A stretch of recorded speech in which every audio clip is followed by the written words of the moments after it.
Good evening and welcome to Saturday, February 15th, 1941. I'm Henry Chop, your host. I will tell you what we have coming up in just about 90 seconds.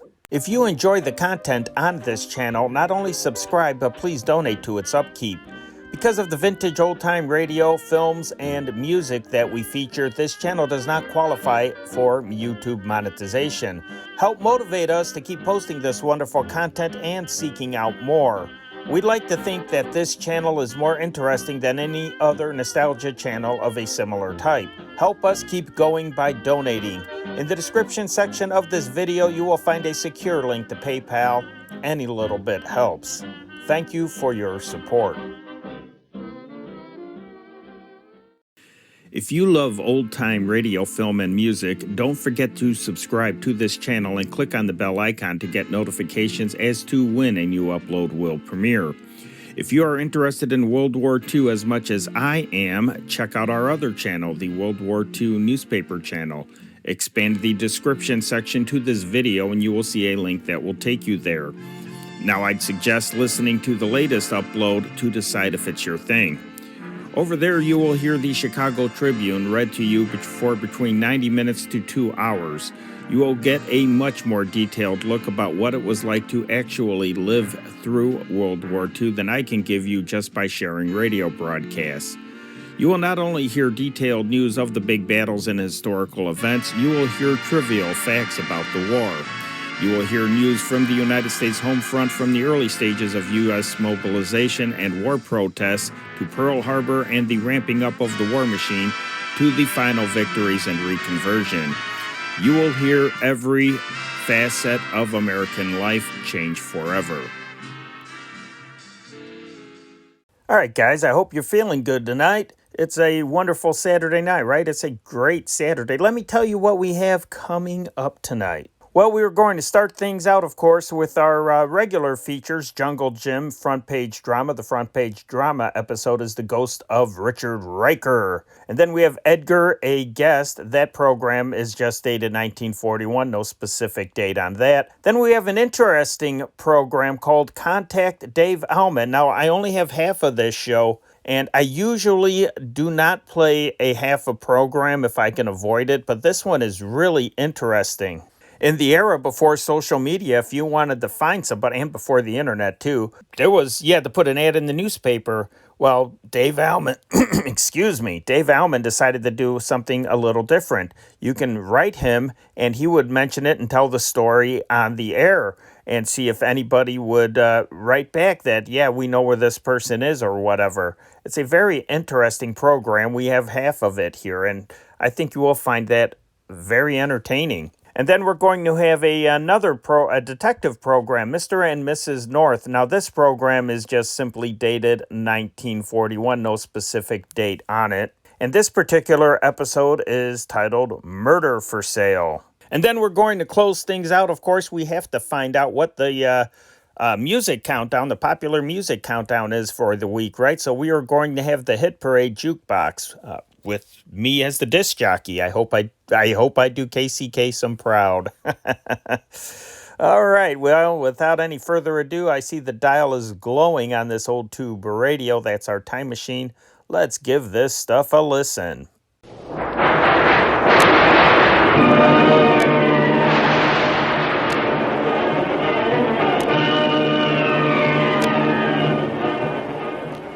Presenting the adventures of Jungle Jim.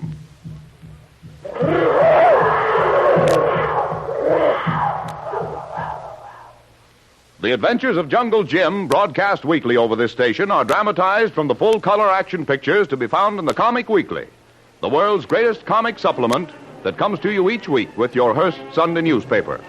Join the 11 million adults and 6 million youngsters who enjoy the world's greatest comic and adventure pictures by the world's best artists, featured in every issue of the Comic Weekly, which comes to you with your Hearst Sunday newspaper.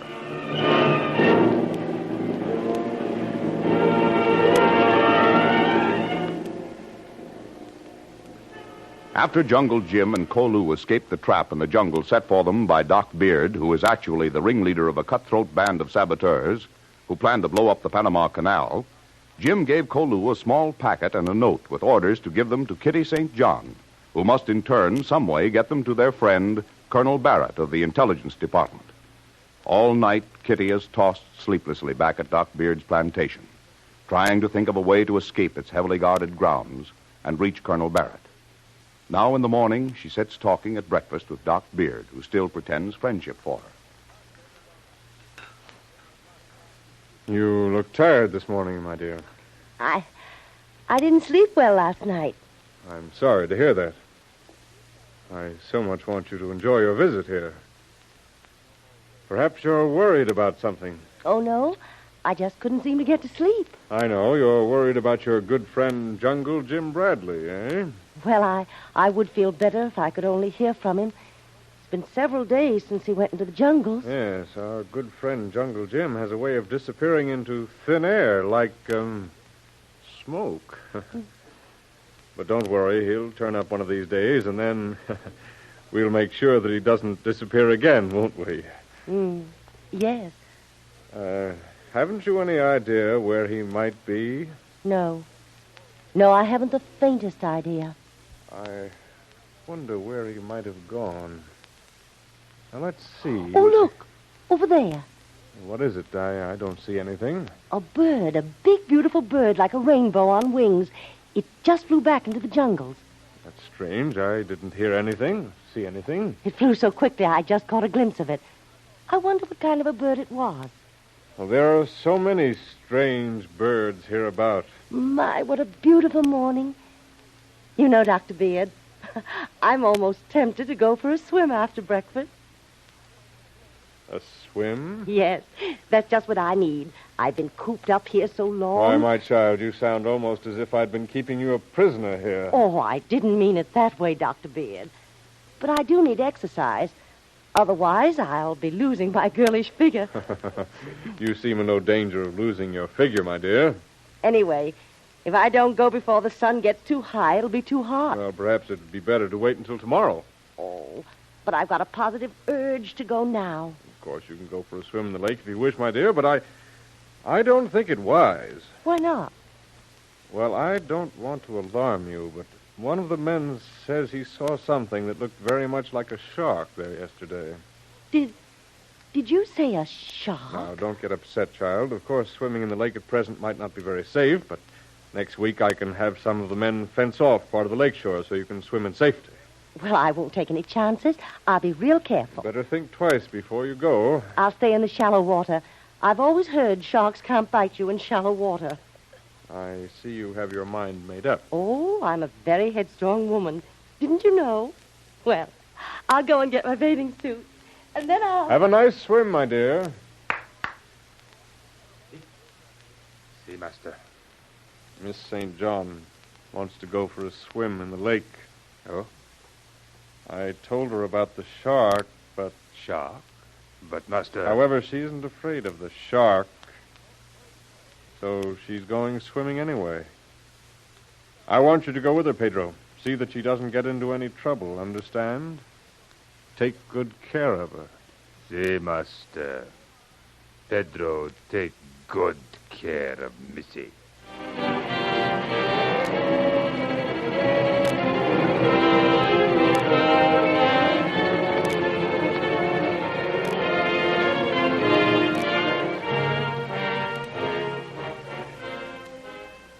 Undressing hurriedly, Kitty slips on her bathing suit and runs down to the beach, planning to escape by swimming across the lake and then making her way somehow through the jungle to Colonel Barrett. Quickly, Kitty runs to the edge of the pier. Missy! Missy St. John! Wait! Wait! Missy! Missy! Don't go so far! Missy! Come back! Not safe to swim out there. I'm all right, Pedro. I'm a good swimmer. But not safe out there. You can Not go back safe. if you want, Pedro. But I'm going on. No, Master, he said not go so far out. But I like it out here. It's cooler. Missy, come back, please. Like fun, I will. You'll have to come and catch me. Come back, don't go. Missy! Look out! Shark! Shark, Missy, come back, quick! Quick!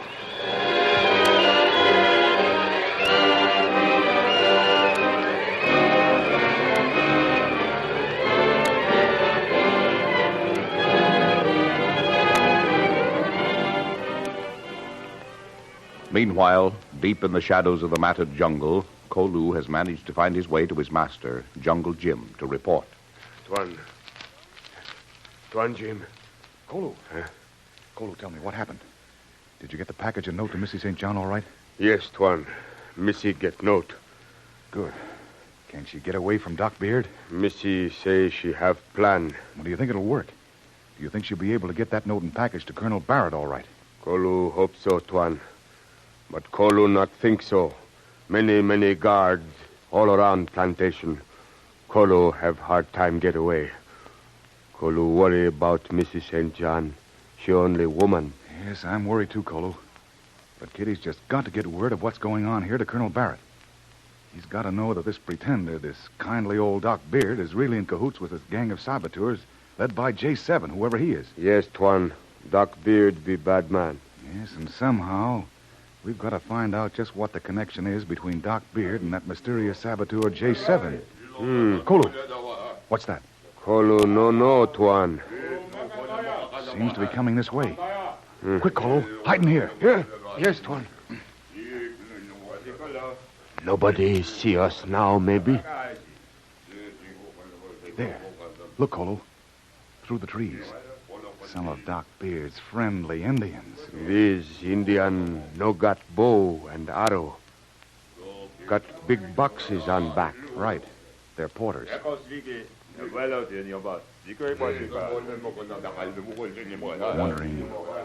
Wonder what they're carrying, Kolu. Come on. We better follow them. Maybe better not follow Indians, Tuan Jim. Maybe more better go other way.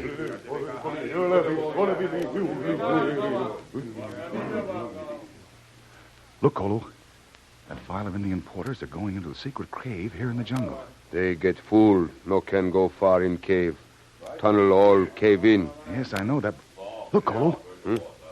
They're using another entrance to the cave. One I never even knew existed. Gosh, I wonder what they're up to. Kolu not know, Tuan. They bad people. You stay here and watch, Kolu. Where you go, Tuan Jim? I'm going to follow those Indians into that cave and find out what they've got in those boxes they're carrying on their backs. Tuan Jim. Keep a sharp watch, Kolu.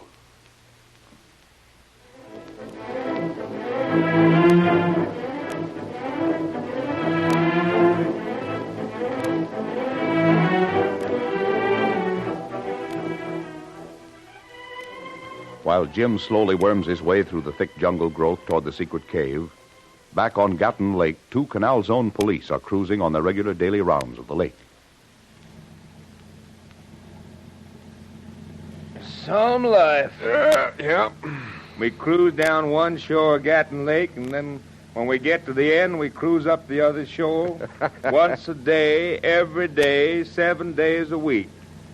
And nothing ever happens. Yeah. Some life. Don't feel so sorry for yourself, Dave. Someday something may happen. Yes, indeed. You know, there are a lot of guys that'd like to plant some dynamite in these locks and blow up the canal. That'd leave us in a nice fix with half the fleet on one side of the country and half on the other side. Yeah. Yeah, that'd mean our battleships would have to go all the way down the east coast of South America. Yeah? And clean around Cape Horn and back up the other side to get from the Atlantic to the Pacific. Yeah, or vice versa. Nice trip.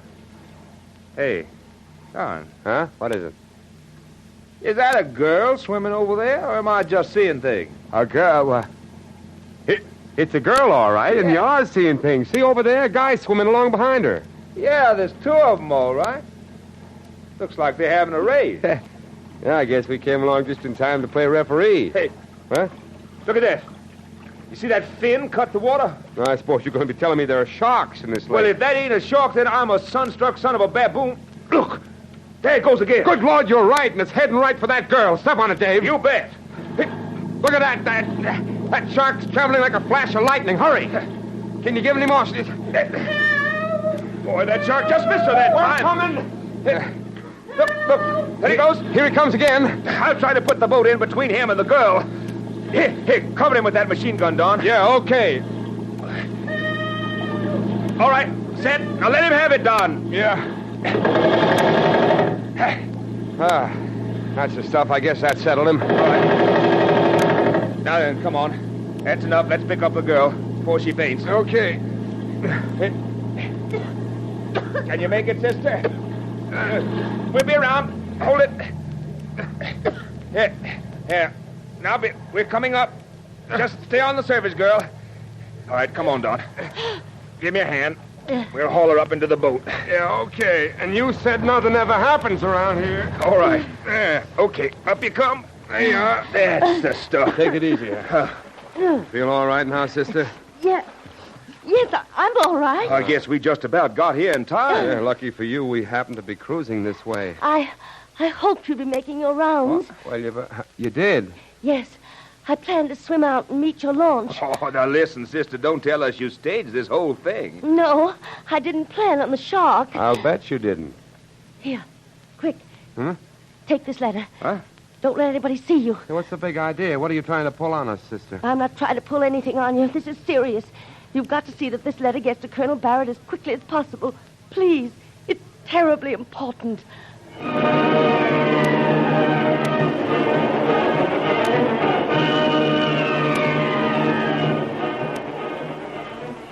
Kitty has been saved by the canal police in the nick of time. But will the letter Jim gave her to get to Colonel Barrett, will it get there in time? What's in this letter, and why is Jim so anxious for Colonel Barrett to get it?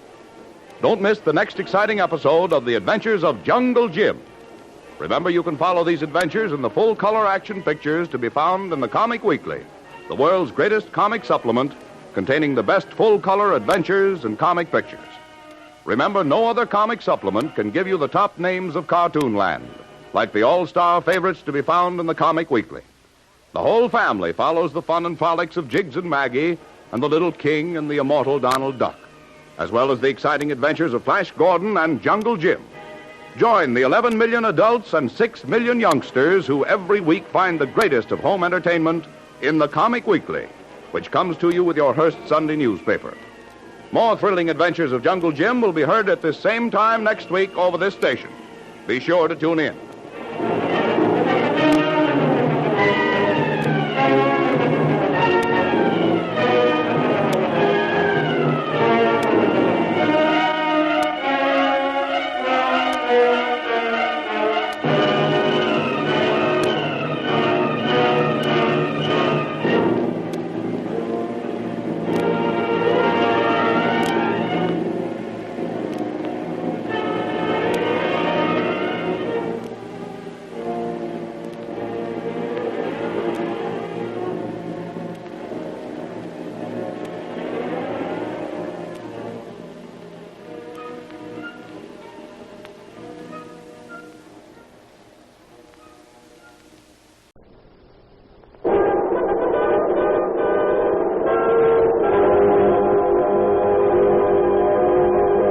Front Page Dramas.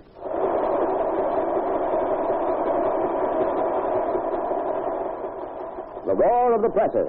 Every week, these giant presses roll and keep rolling at tremendous speed.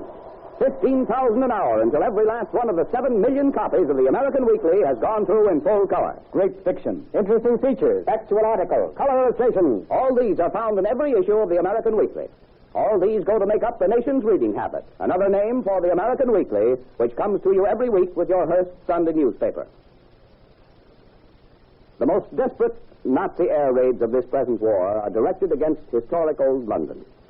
The bombs have stirred up many ghosts and memories of this ancient metropolis, but there's one ghost in particular the Nazi bombers have stirred up. The ghost of Richard Riker.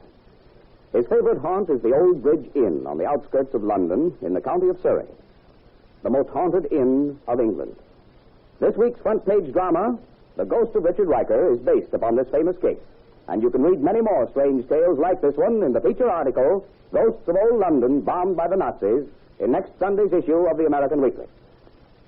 The story of the ghost of Richard Riker begins on a summer night in the year 1700. It is midnight. Old Martin Challoner, the landlord of the Old Bridge Inn, has put out the lights and is about to retire when...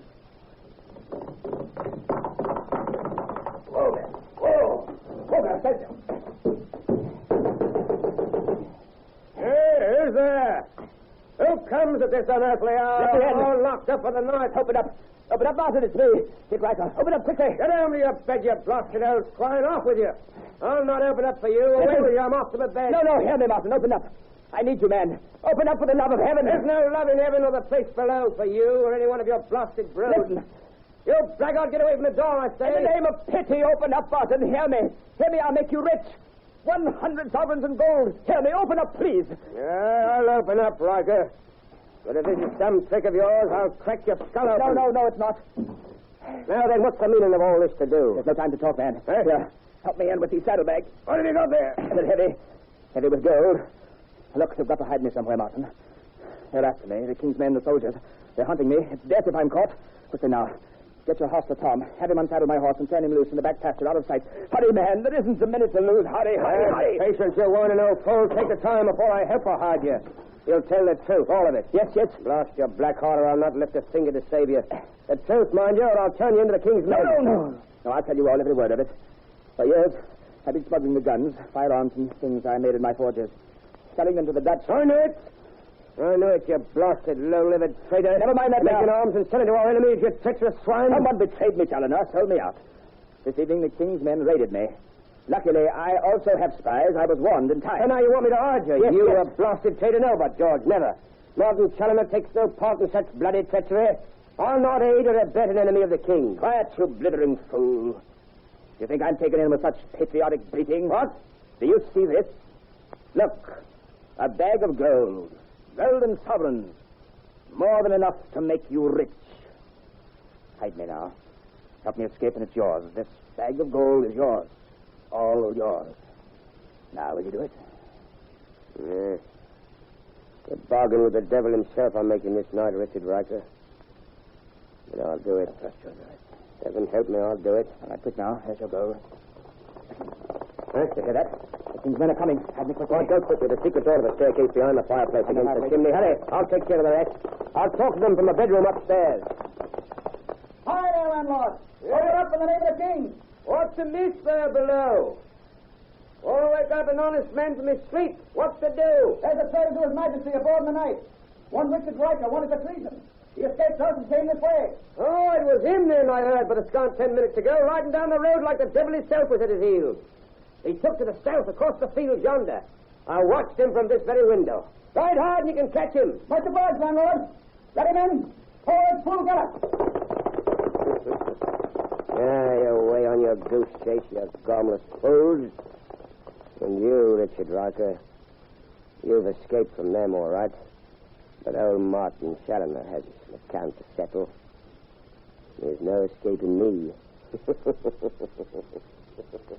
That was the last anyone saw of Richard Riker. Everyone supposed he escaped, got away clean. But shortly after that fatal night, old Martin Challoner became very rich and prosperous. He sold the inn and moved away. In the late 1800s, a middle-aged man inherited the old Bridge Inn and lived there with a young son. One moonlit night in mid-September, the father was awakened by his son. Father. Wake up, Father, quickly. What is it, son? Someone's in the house, Dad. Oh, nonsense, son. You're dreaming. Go back to sleep. But I heard them, Father. If I hear it, you're right. It came from out there in the garden. Look, Dad, out this window. Look down there in the garden. Two strangely dressed men. Who are they and why are they dressed like that? What in the name of... Son! That is not real. What we're seeing is a ghostly vision. They're dressed in the costumes of King James II. Look at the man on the ground, Father. He's bleeding terribly. He's been stabbed to death. That's right, son. It's murder. Or was murder. The other man is now wiping the blood off that short sword he's carrying. Now, you see, he's picking up those saddlebags. Come quickly. Perhaps he'll speak to us. All right, Father. Father, look. Look there at the foot of the stairs. Yes. You see, it's grandfather. No, hush. Hush, son. Stand still. That is your grandfather's ghost. Go back. Go back, you fools. Hear this warning.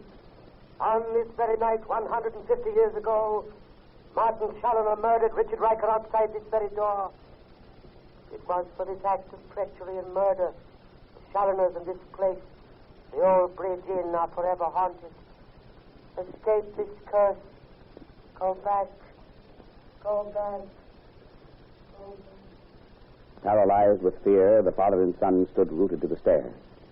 Then, as the apparition of the old grandfather disappeared, the father and son stumbled back up the stairs.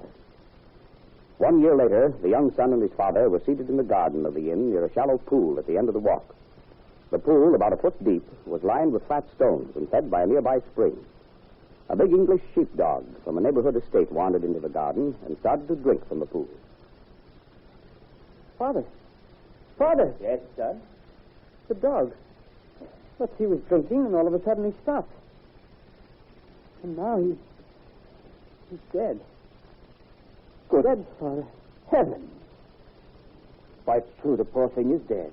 But, Father, why did this happen? Is there something wrong with our pool? Yes, son, there is. I have unearthed the story of the curse on this inn. When Richard Riker came here years ago and pleaded with Martin Challoner to hide him, Challoner saw at once his opportunity to become possessed of all the gold and at the same time be rid of Riker. He stabbed Riker in the back, just as we saw in that ghostly vision. Then, having murdered his enemy, he concealed the body beneath the stone slabs of this pool. And what is there that we can do, Father? If we could get Riker out of it and give him a good Christian burial, his spirit would be at rest and might not haunt us. But that water is full of evil, Father. I wouldn't touch it after what we've seen happen to the dog. Oh, nonsense, boy. You don't think any hocus-pocus like that's going to frighten me? I'm not afraid to touch the water in my own garden. I don't believe in meddling with things beyond our knowledge, Father. I believe if you touch that water now, something will happen to you. Oh, son, you're a fool.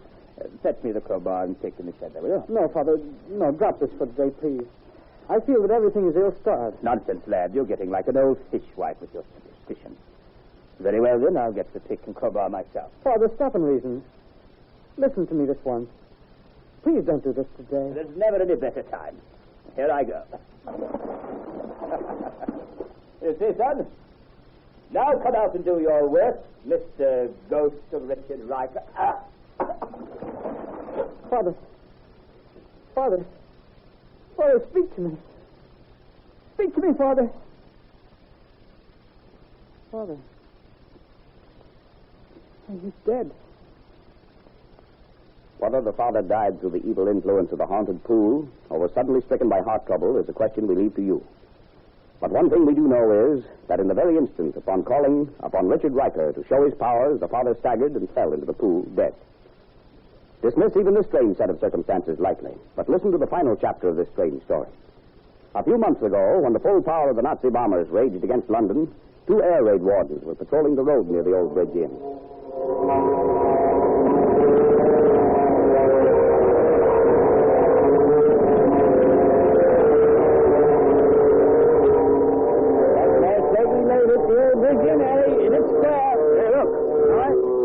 Down there goes one of those Spitfires out of that J bomber. Hey, what's that? Look at it there. Our men got the jetty. Look at the smoke, Tom. His tail's on fire. He's coming down. Why? Oh, the jetty's sailing out here. He's jumped. Watch him. Parachute's open. Come on, Tom. Let's go after him and twist him this way. All right. All right, he's going to land up the road there. Come on, he's our prisoner. Oh, no. Yeah. Almost down, Tom. All right. Right behind the Old Bridge Inn there. All right, right you are there. He's dropped right in the garden. Come on, we've got him. Here, watch this bomb hole. Here, he's cut loose from his parachute. He's trying to run away through the back of the garden. Oh, there, Teddy, I will shoot. He stopped, standing still right in the middle of the pool. Put up your hands, Jenny. Put him up. Hey, what's up there? He just toppled over. He must have been it. Here, give me a hand. We'll drag him out. All right. All right, then. Give me a hand. What's wrong with him? There. Lift over, Harry. Come on. Hey. He's dead, Tom. Dead as a doornail. Blimey, that's funny. He ain't hit. Why, there ain't even a scratch on him. What the sweet San Fairy Ann got him? I'll tell you what got him. The ghost of old Dick Riker. Aye. This here is the pool of death where Martin Challoner murdered and buried Dick Riker. Dick Riker's ghost got this jelly like he did the others. Blimey, Harry, you're right. Old Dick Riker's ghost. He was a traitor to his king, And though he met a traitor's death, his spirit couldn't rest. But now he's atoned for his sin. Yes. He's done his bit. And struck down an enemy of England. That's all, Harry. That's all. Here's to you, Richard Riker. May the Lord bless and keep you. May your soul rest in peace now and forevermore. Amen.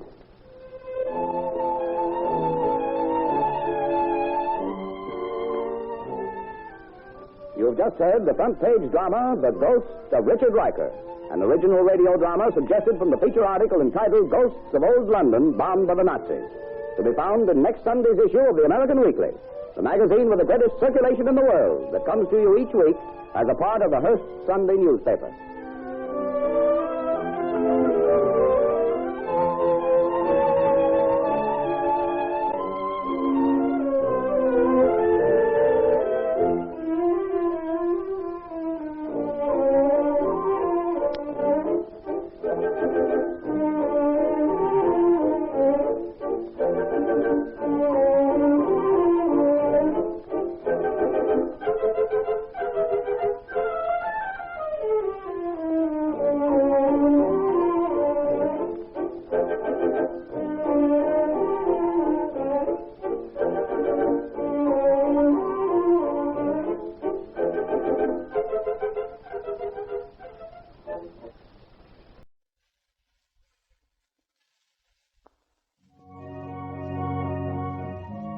Takes a heap of living in a house to make it home, a heap of sun and shadow. From the land of the sky, blue water,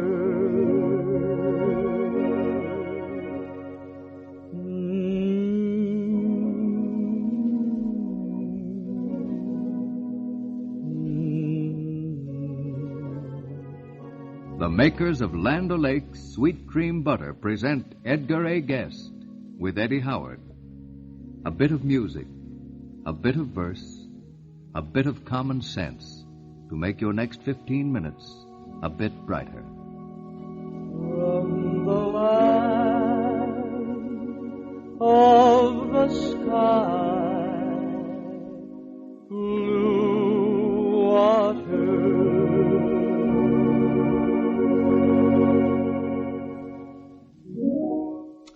I drove a city street in one of the poorer sections of town one day and passed one of those blocks filled with houses, all alike, made by the same contractor, all owned by the same landlord, all neglected, except one that stood out, still fairly pretty and attractive and clean with a little garden.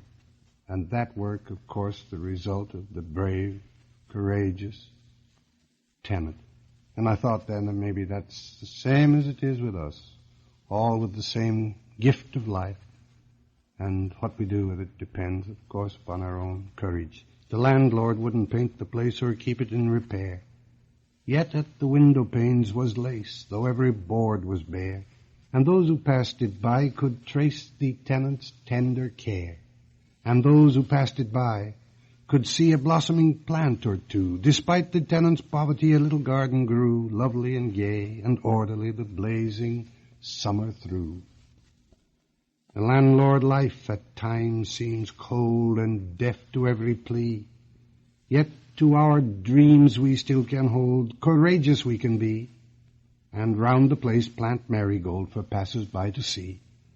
We too, with faith, can plant a rose where all is bleak and bare, and fashion pretty furbelows for windows of despair, and work till our poor dwelling shows a tenant's tender care. The roses don't care if you're a beggar or a millionaire. We haven't any Rockefellers there, but we get our share on the humble side of the town.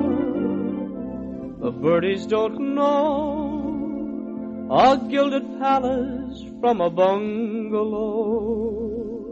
You'll always find them where the sunflowers grow, and the sunflowers grow on the humble side of the town.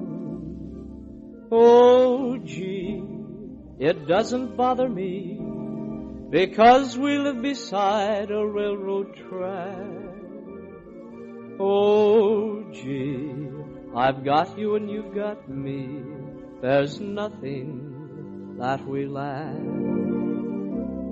The moon's not concerned about the money that your daddy earns. It doesn't draw a lot of social lines, and it always shines on the humble side of the town. You know, of any 500 creameries seem to me to be a lot. I've been trying the last few days to visualize them. Such a number means that in the 5 great dairy states of the nation, there is a conveniently located creamery to every group of the 100,000 Land O'Lakes farmers. Not one of those 100,000 farmers is more than a few miles away. This means that he can get his sweet cream to the creamery to be churned while it is still sweet. It also means that this vast organization is dedicated and devoted to quality.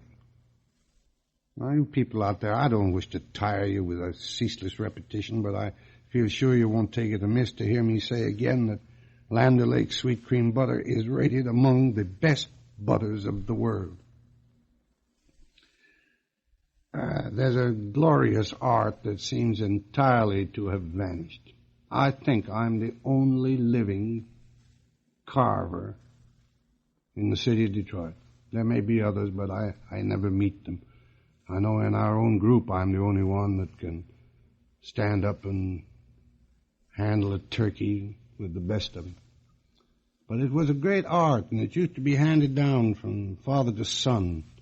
I learned it from my father, but I was never able to teach it to Bud, so it dies with me, I'm afraid. I sing of the old-fashioned carver who gracefully wielded his blade, who sat in his place with a grin on his face and was deaf to the comment we made. He had learned every joint of a chicken, a turkey, a partridge, or goose, and he sat there or stood, as a gentleman should, as he cleverly whittled them loose. Oh, there was an artist worth watching. A master performer was he, but the age has grown smart, and that glorious art is a joy that no longer we see. My grandfather taught to my father the knack of dissecting a hen. He made him recite where was dark meat and light again and again and again. He trained him to sharpen his knife on the steel and to flourish the blade in the air. He shouted, "Alack, you do nothing but hack, when you ought to be slicing with care." 'Twas a gentleman's boast, as he sat at a roast, that he skillfully handled his knife, and until a boy knew where the second joint grew, he wasn't thought ready for life. Now they whittle the meat in the kitchen and bring it piled up on a plate. Be it roast beef or ham or a turkey or lamb, it is passed in the ready-carved state. And nobody jests with the carver, and nobody praises his art. There are grown men today who unblushingly say they can't get a drumstick apart. But something has gone from the dinner, however expensive its cost, which we viewed with delight in the age-taken flight, ere the fine art of carving was lost. What's the matter with Father? He's all right.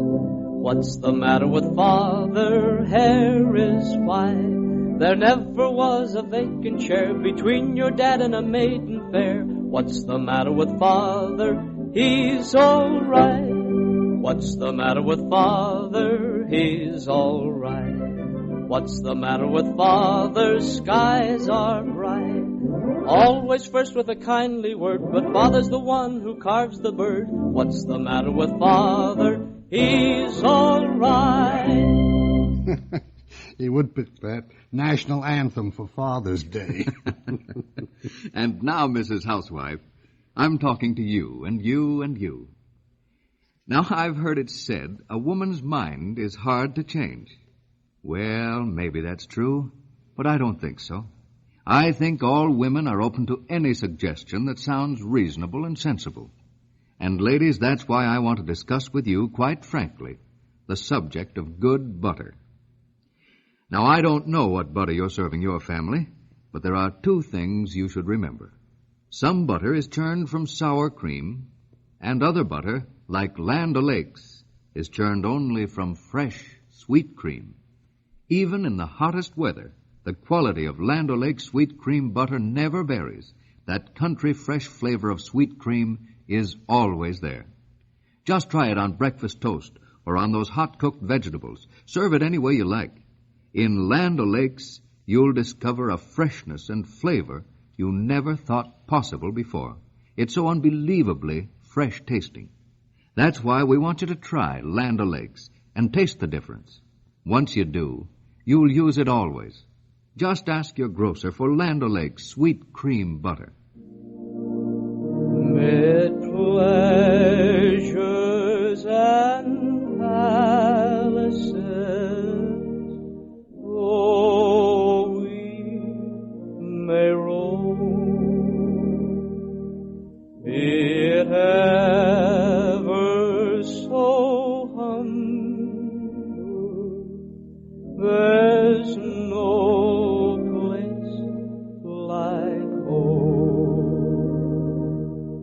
A charm from the skies seems to have hallowed us there, which seek through the world is ne'er met with elsewhere. Home, home, sweet, sweet home. There's no place like home. There's no place like home.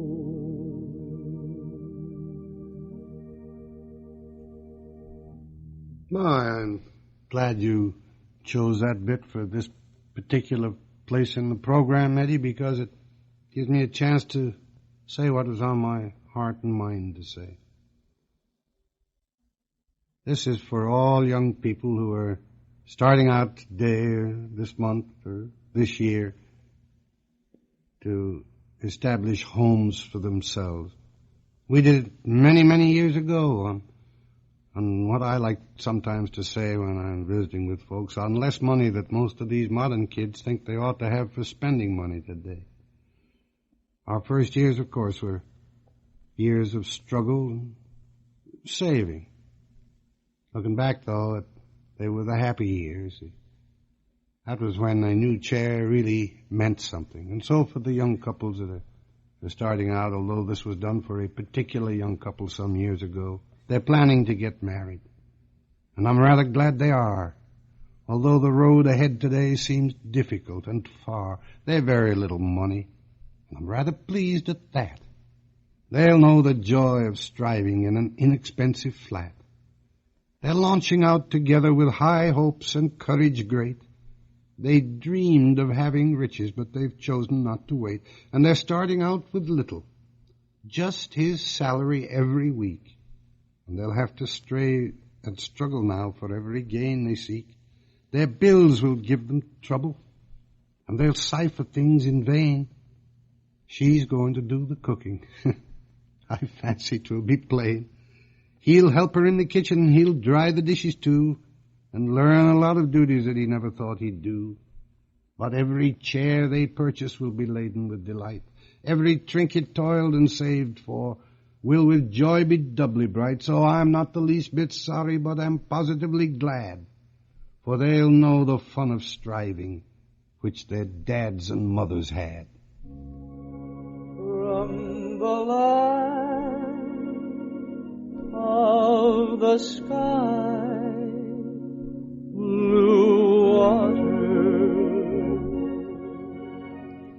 You've been listening to the poems of Edgar A. Guest and the songs of Eddie Howard. And remember, for extra freshness, extra flavor, buy Land O'Lakes, the world's largest selling sweet cream butter. Your grocer has it for you. This is Vincent Pelletier speaking. From the land of the sky, blue water.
Contact Dave Elman.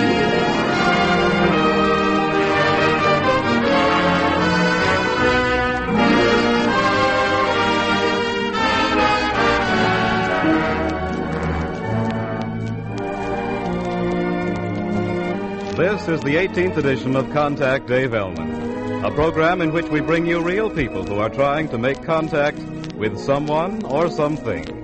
Now, you may hear a person who's trying to contact an old buddy, perhaps a sweetheart, perhaps a pal, or then you may hear someone offering pigs for adoption. There'll be times you'll laugh and times you'll cry, but you may be sure that every attempt at contact has a possibility of being consummated. And now, ladies and gentlemen, here is the originator and conductor of Contact, Dave Elman.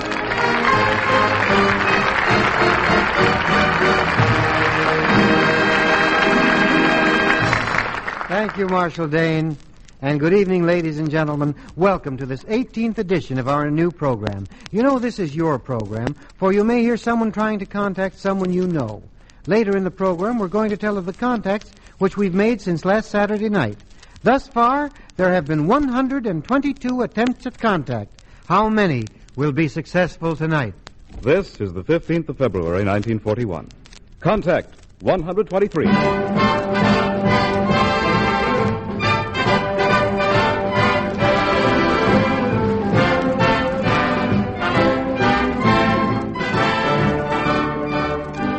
One of New York's most colorful characters is Joe Madden, ex-prize fighter, author, and now a restaurateur. And as he says himself, bon vivant.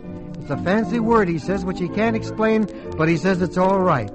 Dan Parker, the sports editor, in writing the introduction for one of Joe's books, called him the modern Flaubert. Joe says it ain't the truth. Anyway, ladies and gentlemen, here's Joe.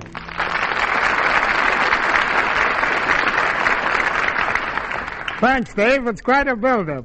You know, Dave, listening to your program gives me the idea that I've got a great story for you. Well, Joe, I'm with you. There's the mic. You tell it in your own words. All right. To begin with, in 1917, we had a little argument with a foreign nation. And I, being a chesty, pugnacious sort of a guy, finds myself in the United States Navy. I was going to make the whale safe for the Democrats. Well, Joe, what did they make you do in the Navy? They had me down in the engine room, shoveling coal with the boys. That's kind of hot work. Yeah, but without us, the boat can't go. One day, one of the boys at the Navy base passed away. So the day of the funeral, there was 15 of us sailors with rifles that gets on a subway at 52nd Street and 4th Avenue in Brooklyn, the Bay Ridge section, bound for Jersey, the boy's home, to fire a last salute over his grave. One of our mob recognizes a civilian friend of his on the train. And what happened? We talked until we got to City Hall Park, where we had to walk to the ferry. As we get off, this guy gets off too. We're walking along the street, good friends by this time. Then he says to me, "Joe, do you want to watch?" I says, never suspicious, A watch? How come? No, he says, I don't mean for you to buy it. I want to give you one. With that, he pulls out 3 watches from his overcoat pocket and says, take your pick. Naturally, I take one and it says, thanks, partner. Do you sell watches? He gives me a wink and says, no, that's my racket. I got these where we just came from. 1 trip through a subway train, 3 watches. With that, I loses my head a little and I slaps him, but hard. You're sure it was just a slap? Well, I was mad a little bit, but I meant it just for a slap. Anyway, by the time he picks himself up, I got the 3 watches. He gets up, scared, and runs. I never saw him since. Time was limited, and we had to get to Jersey. There was no chance of turning him into the police.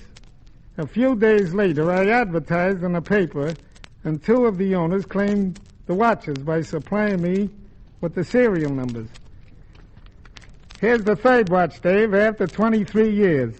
It's an Elgin watch with a gold case, and it was pickpocketed from someone on a subway train during the World's War.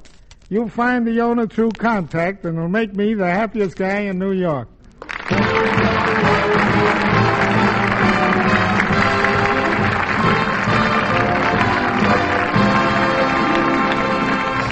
Contact 124.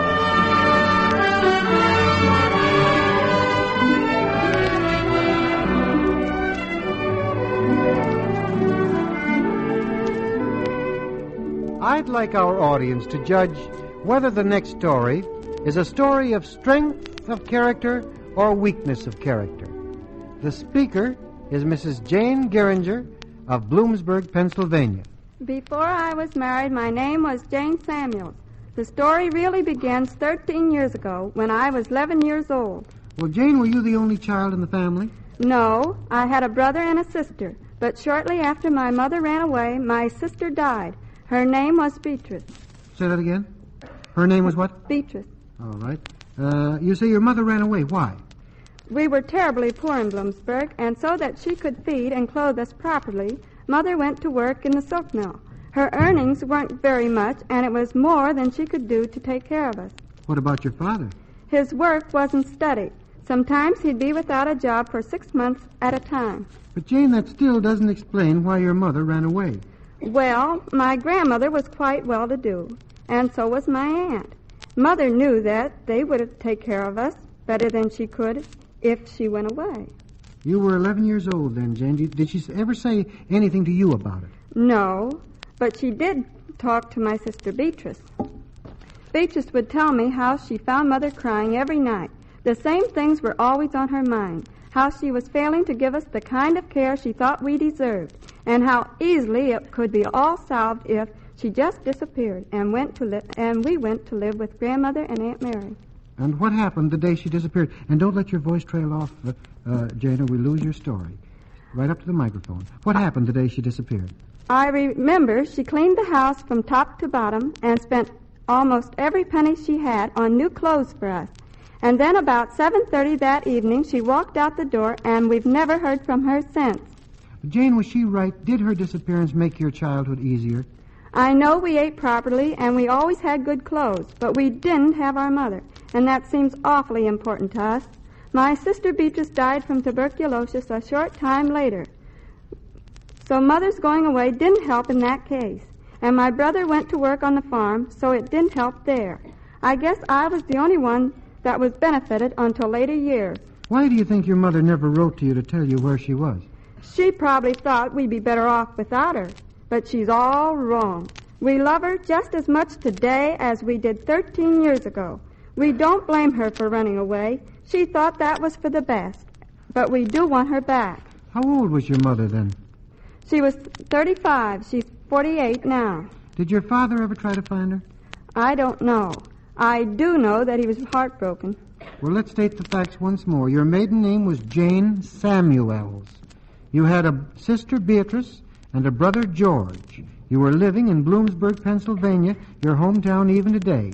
And your mother disappeared, and you want to hear from her. I would like to hear from her very much.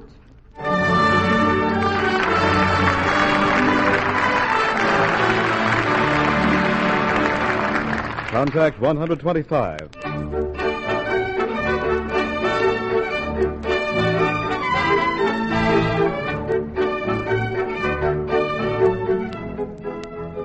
Miss Carol Cordell, our next guest, has sung an opera throughout Italy and has concertized throughout Europe and America. She's been back in America for about a year and a half. Ladies and gentlemen, Miss Carol Cordell.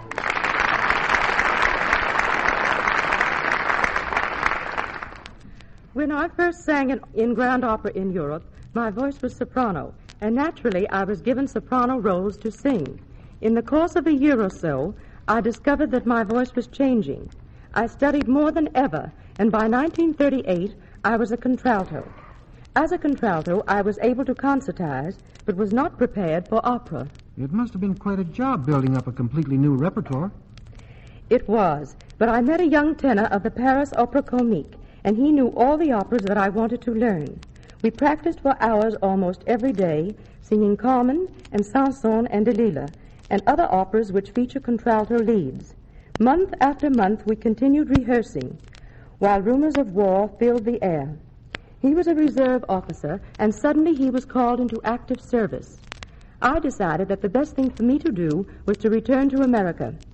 Neither of us expected the war to last very long, and he said that as soon as the war was over, he would like to come to America and sing here, and that he would let me know when he expected to arrive. My problem is just this. With the tragic capitulation of France, the war should have been over for him. But is it? Is he free, or is he a prisoner of war? Perhaps, as I hope and think he is somewhere in America right now. And if he is, I'd like to make contact by music. I'd like to sing for him a song that I think fits our story.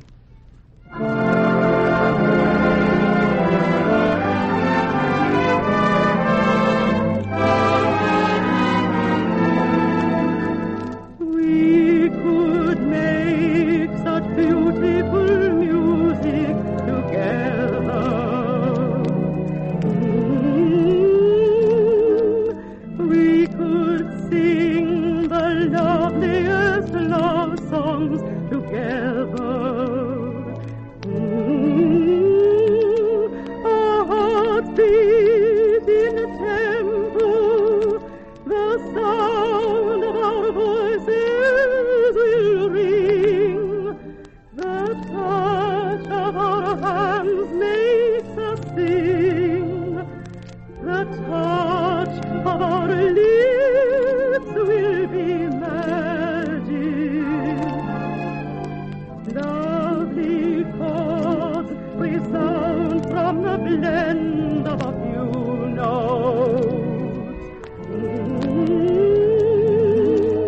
You and I and love are the blending of true notes, the blue notes.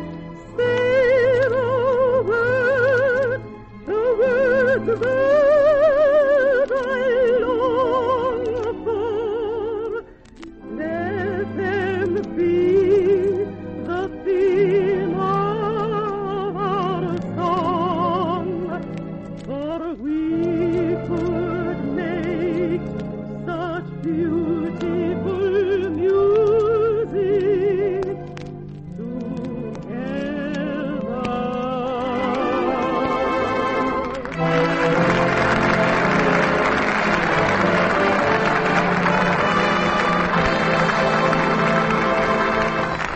Contact 126.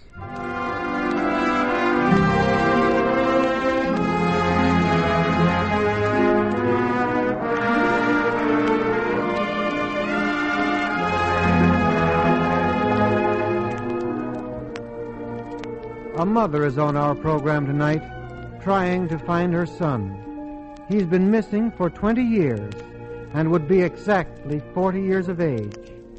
She wants to tell her story just as if her son is listening in. Go ahead, please. My son, this is the first chance I've had to talk to you in over 20 years, and it's just a chance. I was born in Ludlow, Vermont. You were born in the same town. When I married, my name was Mrs. Della Chapman Norris. I had 11 children. You were the oldest. You didn't like when I remarried, and you wanted to take me and the children and provide for us. Perhaps you could have done it, son, because you were earning an electrician's salary during the daytime and working at the picture show in the evening. But I didn't think it was wise to burden you with such a large family when you were such a young man. And you quarreled with your stepfather, too, and left home and joined the Navy. Then, when you heard I was ill, you asked me to secure your discharge from the Marines so that you could come home and be near me. I'm told you left Vermont within 1 hour after you received the discharge papers. You didn't know that I had been rushed to a hospital in another state. And so when you reached our home, you thought I had been spirited away and perhaps was not as anxious to see you as you were to see me. But you were wrong, son. I was so sick I didn't realize that you had returned, and when we tried to find you at our old home in Vermont, all trace of you had vanished. This is the first chance I've had to explain how we missed each other at that important time. It's been 20 years since you left home, and oh, my son, I want to see you again. If you hear me, please, oh, please, contact Dave Elman.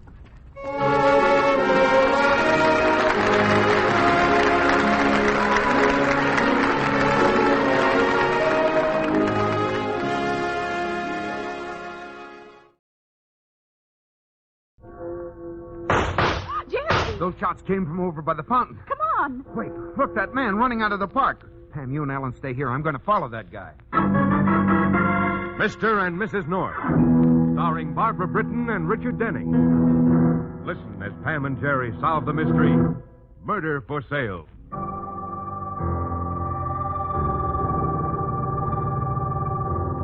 On a February night such as this, the fog steals up the East River from the bay. The Williamsburg Bridge is an island in the mist. The dark waters below the bridge are cold and moody, a reflection of the eyes of the tall, prosperous, middle-aged man who stands at the rail, unaware of the woman approaching him.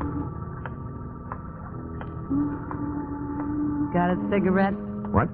I asked if you had a cigarette. No. Okay, so I'll smoke one of my own. Stinking night, ain't it? Look, honey, don't do it. Do what? What you're trying to make up your mind to do? What you was thinking about back in Dutchess? Duchess? Yeah, the bar that you was just in. I saw you, staring into your drink the same way you're looking down at the river. Would you mind leaving me alone, miss? Just call me Lucille. You know, I had a hunch you was headed for the bridge when you left Dutchess. Very intuitive of you. Yeah. Now, will you please go away? What is it, honey? Is it poor health, money, a woman? Gotta be one of the three, but you don't look sick. And the role you flashed in Dutchess didn't come from a county relief check, so... So it must be a woman. Yeah. A shrewd deduction. Yeah. Yeah, but it ain't worth it. You know, that river's wet and cold, and when you're dead a long, long time. Here. Have one of my smokes, honey. No, thank you. Yeah. Dame must be quite a dame, huh? Your wife? Mm-hmm. Your wife. And another guy, I'll bet. Would you please let me... And so you're going to make him feel real bad, like a couple of heels by taking a Brody into the river. Well, that's okay, except they'll get over feeling bad, but you won't get over being dead. So, from your angle, it don't add. Have you ever been in love? You said your name's Lucille. Lucille what? I'll just leave it at that, huh? I'll call you Mr. Smith. So you're Mr. Smith and I'm Lucille. I'm cold, I'm broke, and I'm thirsty. Could I buy you a drink? Oh, anything but water, honey. I hate water. Rust pipes. It drowns people.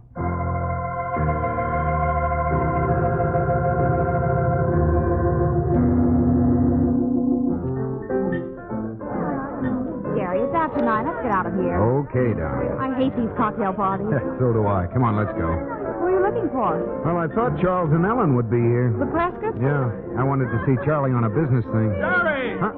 Jerry, how are you? I haven't seen you for months. Mark! How's the publishing Oh, business? fine. How's the stock market? Oh, up and down. Mark, I'd like you to meet my wife. So this is Pam. I've heard a lot about you from Ellen, Mrs. Prescott. Pam, this is Mark Willey. How do you do?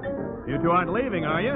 Afraid so, Mark. I was hoping Charlie and Ellen Prescott would show up, but... Oh, Jerry, there's Ellen coming in now. Yeah, but Charlie doesn't seem to be with her. Excuse me, will you, Jerry? Well, sure. Ellen? Ellen? Oh, Mark, you were able to make it. Yeah. Charles isn't with you. No. Keep your coat on. Mark, where are you taking me? Out on the balcony. What a jam. Ellen. No, Mark. Please, somebody might see us. I wish somebody would. Mark. Some fat-mouthed gossip who'd go running to Charles. Apparently that's the only way he's going to find out about us. Mark, will you... Or have you told him? You know I haven't.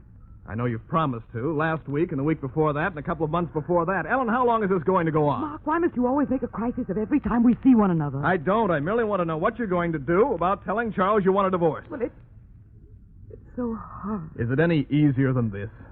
Look, Ellen, if you don't tell him, I will. No, please. Mark, give me a little more time. How much more? A week.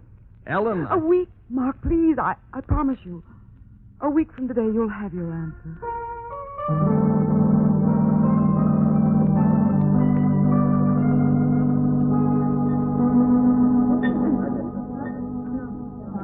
Another round here, Dutch. Okay. So, go on, Mr. Smith. And that's it? After 10 years, your wife's in love with another guy, huh? Yes. Is she younger than you? Almost 20 years younger. Here, your drinks. Yeah, thanks, Dutch. Take it out of this. Sure. Put something in the jukebox, huh, Dutch? Okay. Why are you looking at me like that? I'm just wondering why I've told you all this. Honey, you're in the kind of mood where you talk to a lamppost if it stands still and listens to you. And so just because you lose your wife, you want to step off the middle of a bridge. Look, like I said, you can make your wife and her chum feel like, well, something you wouldn't scrape off the sidewalk. And you can be the greatest guy in the cemetery. You take a Brody and your wife's a jerk, her boyfriend's a dog. Everybody feels sorry for poor old Smith. Everybody has a good ball. So what do you get except a good funeral? Listen, you say your wife doesn't know that you know anything about this guy, right? Yes. Doesn't even suspect? Nobody does? No? Then you wouldn't be suspected if something happened to the guy. Happened to him? What do you mean? You know what I mean. Are you suggesting I'm suggesting a funeral for him instead of you. Okay, so that doesn't make your wife love you again. Maybe it doesn't even keep her from leaving you. But if you can't have her, why should she get what she wants? No. It's better than a river, honey. I'm not a murderer. I know you're not, honey. But I got a gentleman friend who is. What? If you got $1,000, my friend's got a gun.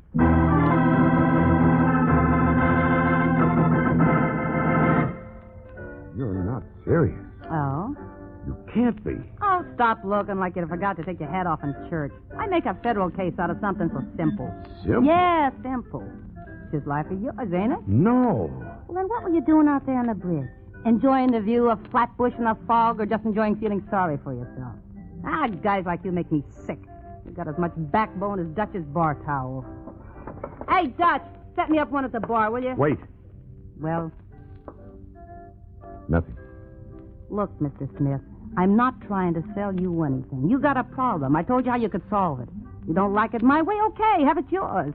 No skin off my nose. But if you change your mind, you know where to find me.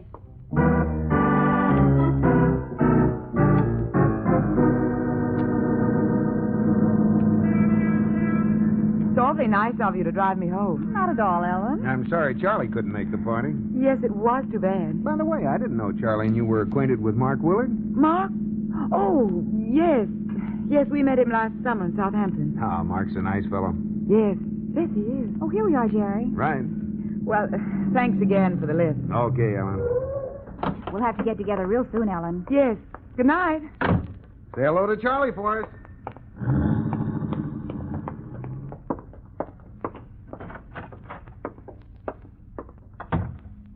Ellen? Oh, Charles, you're home. I just got in a few minutes ago. Did you go to the Lindells' party? Yes, I'm sorry you couldn't make it. I called your office about 9, but there wasn't any answer. I felt like getting a little fresh air. I went for a walk. Is anything wrong, Charles? Wrong? Well, no, darling. Not with me. But you look terribly tired. I am. I think I'll go straight up to bed if you don't mind. Of course not. I'm going to read for a while. Good night, Ellen. Charles. Yes? Charles, I'd like to go away. Away? Where? Well, I don't know. I haven't thought about that. I just want to get away. Alone? Yes. A little sudden, isn't it? Oh, yes, I suppose it is, but... How long would you be gone? A week. All right, darling. We'll talk about it some more in the morning, and I'll have the office make the necessary arrangements. Thank you, Charles. You're awfully sweet to me. It's not hard, Ellen. Loving you as much as I do. Good night. Good night, Charles. Ellen, Yes? was Mark Willard at the party? Why, yes, he was. Why do you ask? Just wondered. He's handling a little stock transaction for me. I thought he might have mentioned how he was making out on it. Well, no, he didn't say anything about it. Well, I'd better call him in the morning in case he's going out of town. Good night, Charles.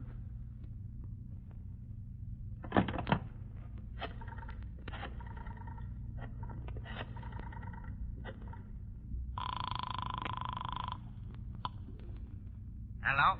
Is this Duchess Heaven? Yeah? Is Lucille there? You want to talk to her? No.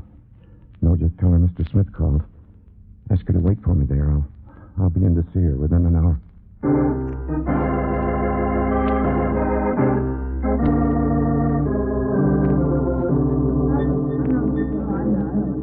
Give me a couple of nickels, Dutch.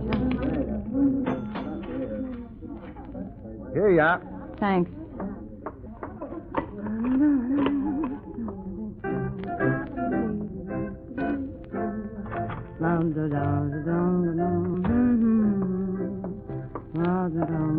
Ain't your friend showed yet? No. Said he'd be here in an hour. He'll be here. I don't want him to see me. I know. So? So go sit in the last booth. I'll steer the guy into the next one. He won't see you, but you'll be able to hear us. Okay.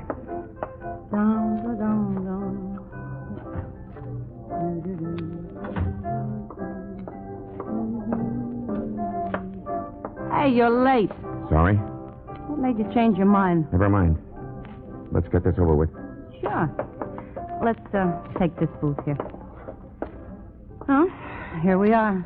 You said your friend would work for $1,000. That's right. There's $1,000 in this envelope. Okay. Don't you want to count it? I trust you, honey. Well, what's the setup? The man who's been seeing my wife is named... Let's keep it sort of impersonal, huh? Just tell me where he'll be and when. Do you know Simmons Park? You mean the little park across from the cathedral up on Maynard Drive? Yes, there's a fountain in the center of the park. He'll be there at 9 o'clock tomorrow evening. You're sure? He'll be there at 9 sharp. And you? Spending the evening with several friends miles from Simmons Park. Is there anything else you need to know? That's all. Good night, Mr. Smith. Not good night. Goodbye. Sure. It's been nice knowing you.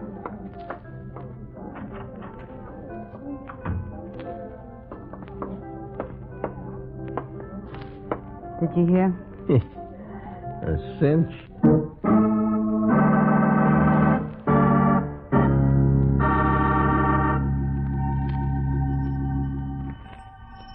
Jerry, Mm-hmm. the alarm clock. Turn it off. No, Pam, it isn't the alarm clock. It's the doorbell. Oh, must be someone at the door. Sounds logical. Put on your robe and slippers, dear. Yeah, coming. Yeah, now what do you think? Ellen. Jerry, may I talk to you? Oh, sure. Come on in. Thanks. Pam, it's Ellen Prescott.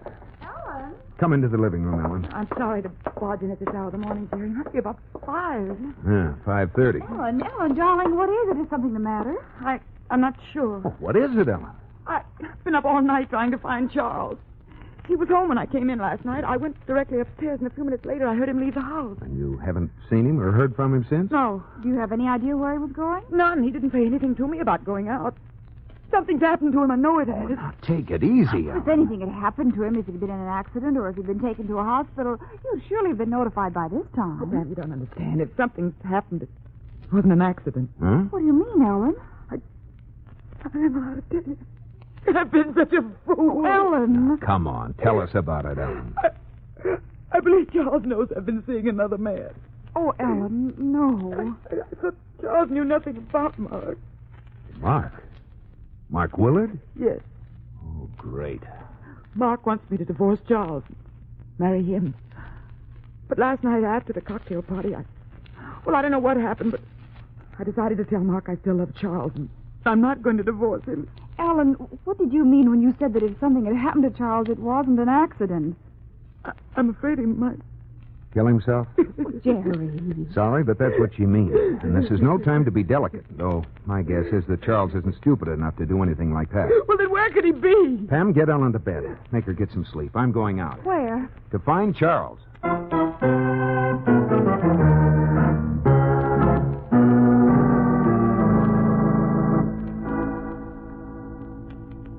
don't understand, Charles. What is it you want to see me about? That stock deal we were discussing a couple of weeks ago, I want to talk to you about it again. At 9 o'clock in the middle of Simmons Park? There's someone I want you to meet, Mark. A man I think you can do some good with in a business way. He lives near the park, and I thought we could meet there and go on together. Well, all right, Charles. Simmons Park, 9 o'clock. Sharp. Sharp.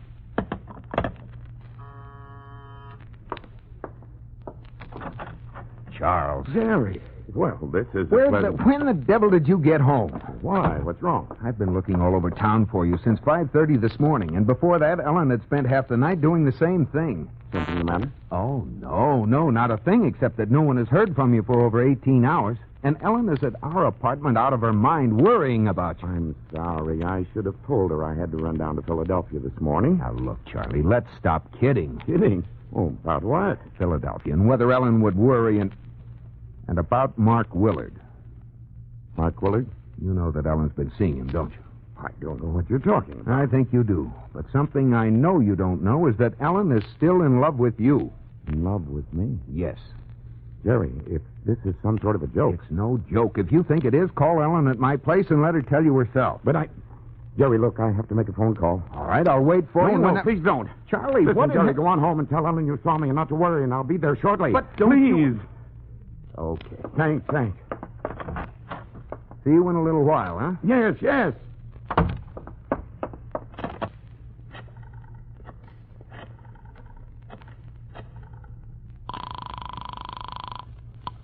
Willard and Company. Mr. Willard, please. I'm sorry, Mr. Willard isn't in. Not in? He left for the day. Well, why can't I reach him? This is Charles Prescott. I'm sorry, sir, but Mr. Willard didn't say where he could be reached. But it's urgent. You must have some idea where I can get in touch with him. You must. I'm sorry, Mr. Prescott, but all Mr. Willard said when he left was that he was going out for cocktails and dinner before keeping a 9 o'clock appointment.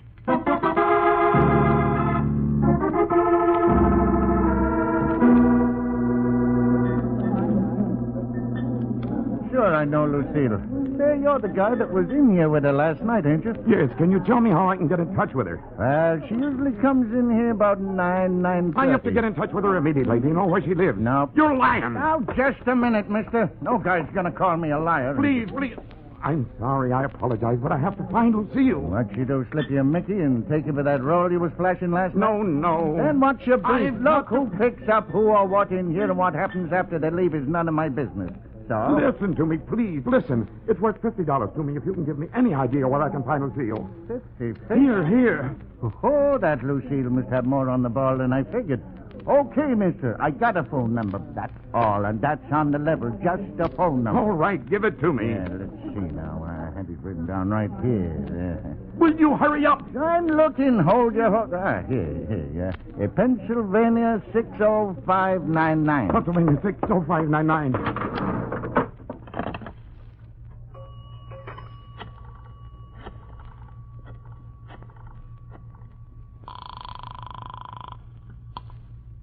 Hello? Lucille? That's right. Who's this, honey? Mr. Smith. Smith? The man you met in the bridge last night. Bridge?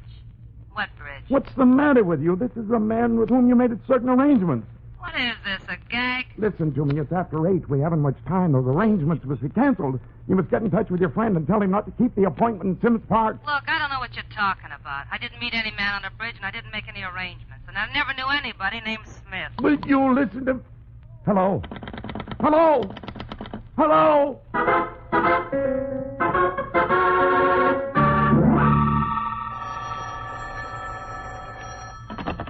Hello? Hello, darling. Jerry, darling, where have you been? No, ask me where I haven't been. It'd be easier to answer. What do you mean? Well, I saw Charles at his house, but he practically showed me the door. What? Let me finish. After I left, I waited in the car. In a few minutes, he came out and took a taxi to a dive called Duchess on the Lower East Side. Then he left there, went to Mark Willard's apartment, and after that, he went to practically every restaurant and cocktail lounge in town. Well, where is he now? I don't know. I lost him. And I gather you or Ellen haven't heard from him. No, but Mark Willard called Ellen here and said he had an appointment with Charles at 9 in Simmons Park. Simmons Park? Well, why the devil are they meeting there? I don't know. Neither does Mark Willard. All he said was that Charles insisted on it. What time is it now? It's about 8:35. Look, you and Ellen take a taxi and meet me at the Maynard Drive entrance to the park. If the three of us hurry, we can just about make it by 9.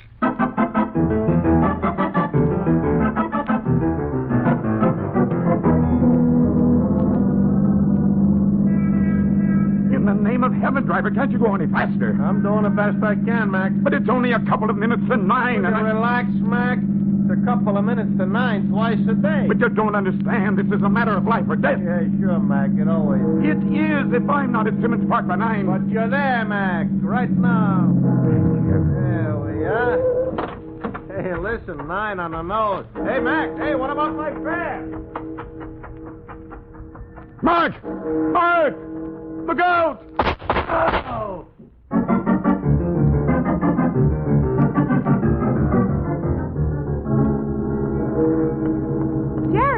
Jerry, here we are. Damn, Ellen, come on. Have you seen Charles? Yeah, he just jumped out of a cab and ran into the park. Jerry! Oh, those were gunshots. Oh! Come on. What in the world is happening? I don't know, but hold it. What? Look over there, that man running out of the park. Well, he must have been over by the fountain, too. Yeah, Pam, you and Ellen go on to Charles and Mark. I'm going to grab the car and try to follow that man. Jerry, darling, be careful. Come on, Charles! Charles!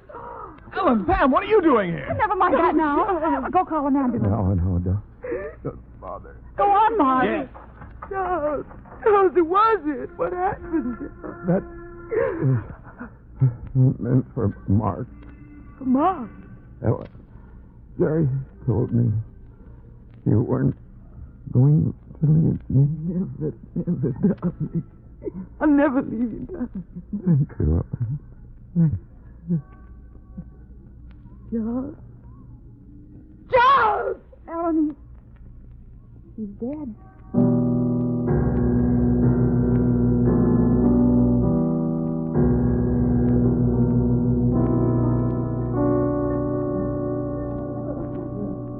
Just as I drew a bead in that guy standing by the fountain, some joker runs into the park yelling, Mark, look out. Go on. Well, the guy at the fountain moved just as I let it blast, and the jerk that yelled at him ran into the 3 slugs. Was the guy you shot the guy was in here talking to me last I tell night? you, I don't know who he was. It was dark. Didn't even see him till after I started blasting. What? Must have been. Why, the stupid jerk. What was he doing there? I don't know, and I didn't wait around to ask. Well, you sure messed this up. I messed it. Yeah. You're the one who made the deal. You're the one who said it was solid. All right. Besides, what difference does it make?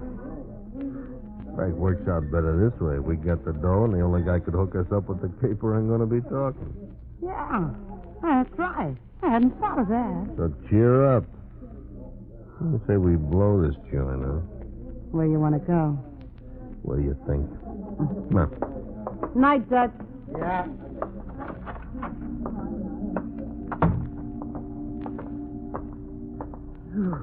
Stinking night. Me, I like the fog. Oh, you would. My place? Your place. Sorry, but it's going to be my place. That's the man, officer. Well, my old friend Spade Loomis. This'll be a pleasure. Spade's worn these cuffs off, and I'm thinking of having a monogram with these initials. Come along, Spade. We'll take Dirty you down. rotten copper. Look out, Murdoch! Are you okay, Murdoch? Fit as a fiddle, Mr. North. Spade!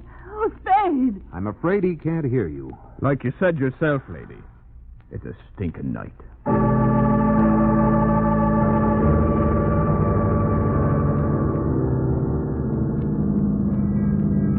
Well, it certainly didn't take that Lucille woman long to break down once they got her down to headquarters, did it? Nope.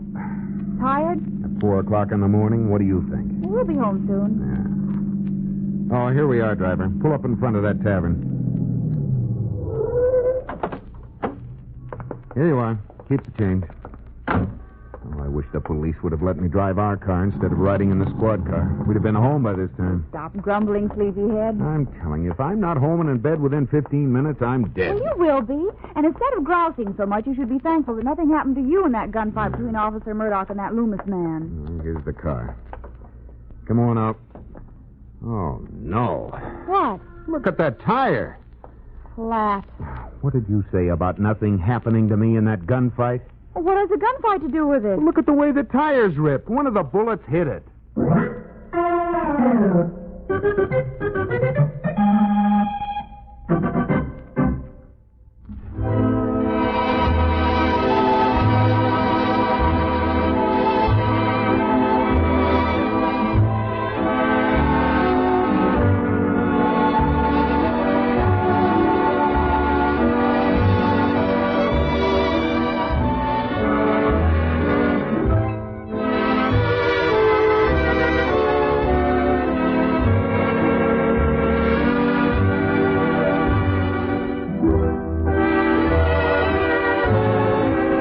Jerry are sure to have more exciting adventures next week.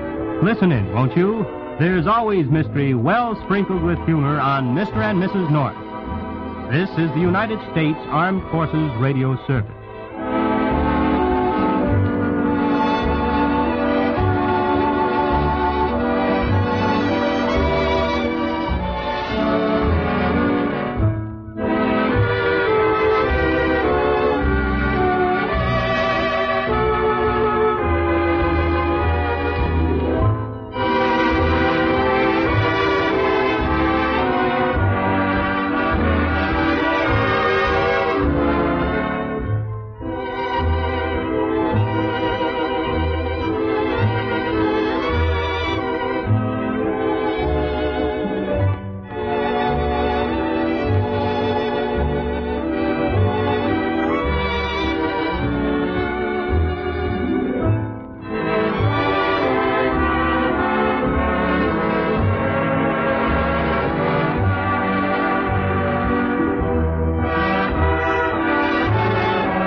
Your Hit Parade.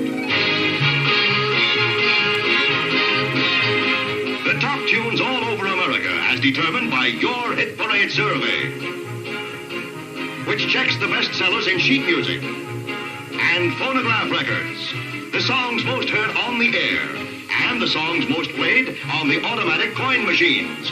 An accurate, authentic tabulation of America's taste in popular music. Your Hit Parade. I'm Henry Chap with a pocket full of nickels for the Hit Parade Jukebox. Let's count them down. The song that's number 10 this week did not chart last week, but it was on the chart 2 weeks ago. It features a lead singer that did not begin speaking English until he entered school, since his family spoke Italian at home. Here is Perry Como on the vocals with Ted Weems Orchestra and May I Never Love Again.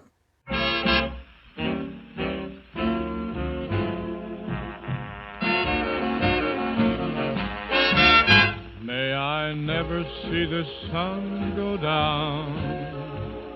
May I never feel the falling rain. If the love that I declare isn't all that's right and fair, may I never love again. May I never see the blue of the sky, nor the moon and stars down Lover's Lane. May I never live a day if I don't mean what I say. May I never love again. Sweetheart, when I'm with you, I'm not a foolish pretender. Sweetheart, if you love me too, all I possess I'd surrender. May I never feel your tender lips. May you never take my love in vain. You're the answer to my prayer, but if your love isn't there, may I never know I'll never love again.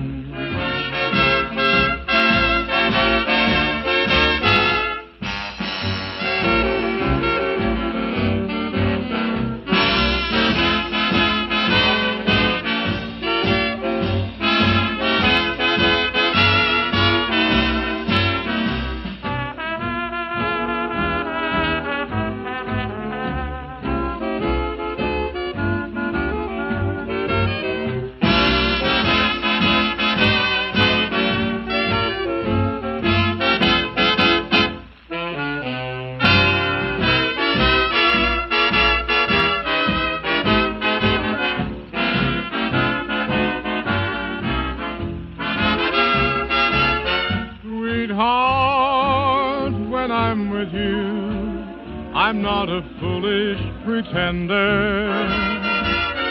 Sweetheart, if you love me too, all I possess I'd surrender. May I never feel your tender lips. May you never take my love in vain. You're the answer to my prayer, but if your love isn't there, may I never, no, I'll never love again. The next song drops from number 6 last week to number 9 this week. Here's Vaughn Monroe with There I Go.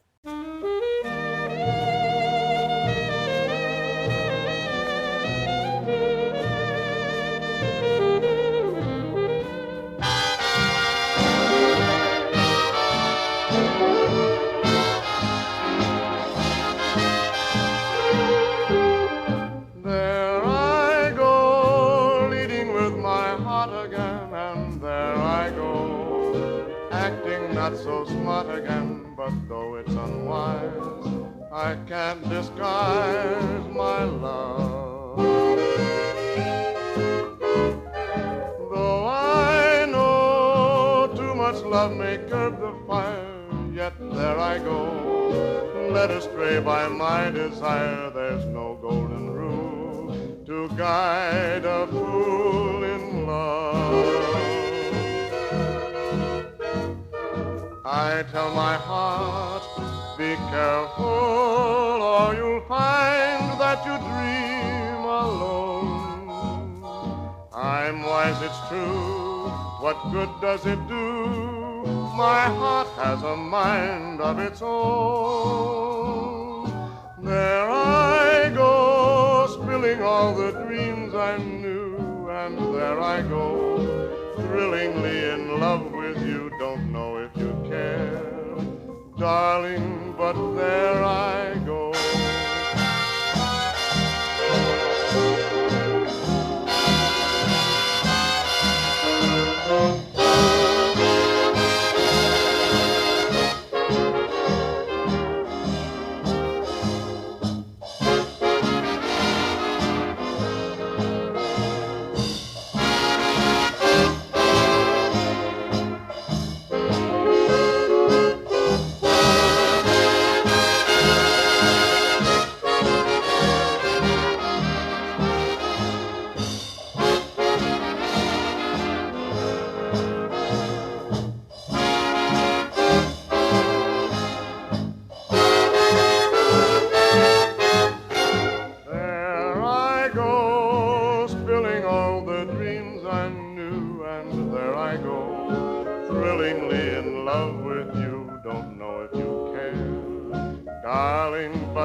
Number 8 this week was number 7 last week.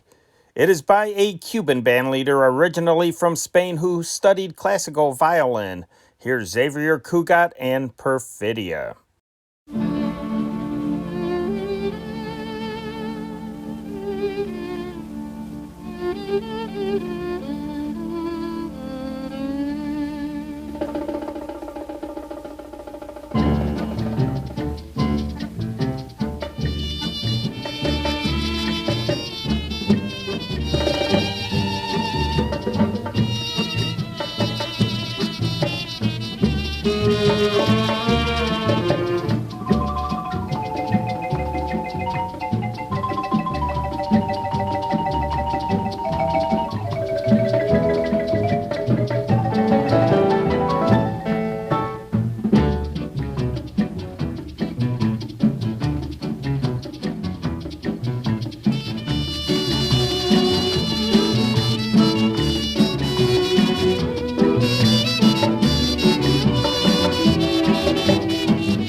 Number 7 this week was number 8 last week.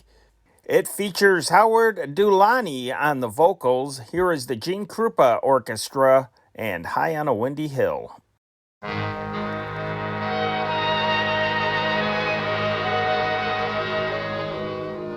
High on a windy hill, I feel my heart stand still. Oh, I can hear you calling my name.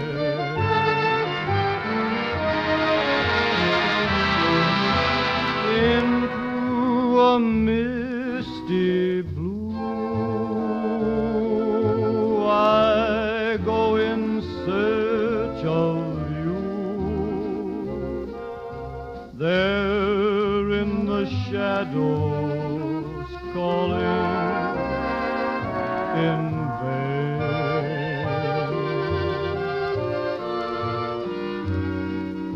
Why are you just beyond me?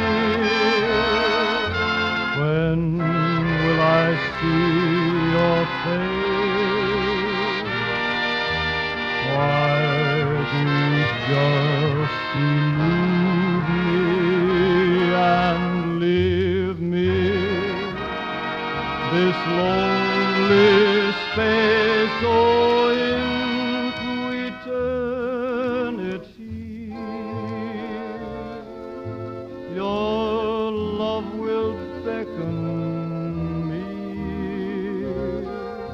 I can't forget your voice that calls my name.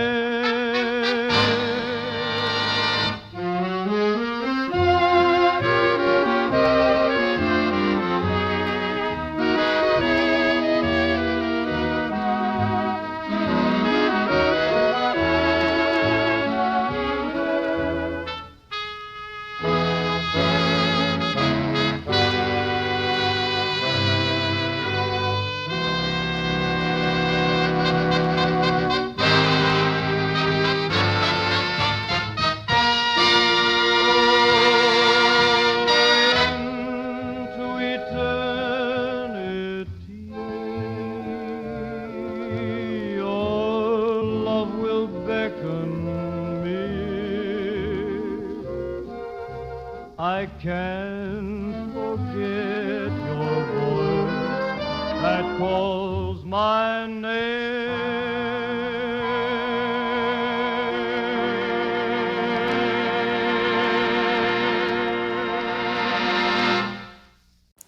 Moving up on the charts this week at number 6, it was number 9 last week. It is by the pride of the University of North Carolina at Chapel Hill. Here is the late Hal Kemp, and It All Comes Back to Me Now.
does my heart wander aimlessly the whole night through. It all comes back to me now.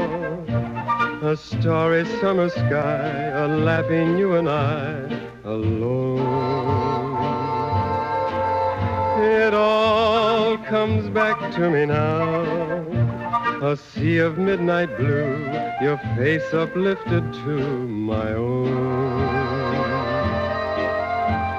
We called it a thrill of the moment and blamed the moon up above. We didn't know what the glow meant. We never dreamed it might be love. It all comes back to me now. The love I threw away, and now each lonely night I pray that it will all come back to me someday.